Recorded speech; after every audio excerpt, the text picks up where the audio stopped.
वज़ीर-ए-आला पंजाब सरदार उस्मान बुज़दार ने Pakistan super league 7 final जीतने पर लाहौर कलंदर्स की टीम को मुबारकबाद देते हुए कहा कि लाहौर कलंदर्स के खिलाड़ियों ने बेहतरीन खेल का मुजाहरा करके फतह अपने नाम की। इस हवाले से मज़ीद तफसीलात जानते हैं इस रिपोर्ट में।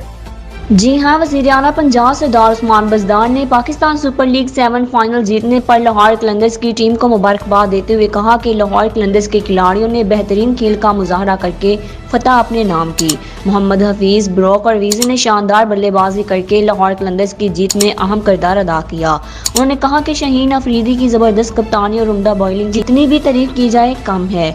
लाहौर कलंदर्स की कामयाबी खिलाड़ियों की टीम वर्क का नतीजा है। उन्होंने कहा कि शायकीन लाहौर ने फाइनल को खूब एंजॉय किया। आज पुरअमन और खेलों से मोहब्बत करने वाले पाकिस्तान की फतह हुई है। लाहौर में होने वाले PSL के फाइनल को यादगार मैच के तौर पर याद रखा जाएगा।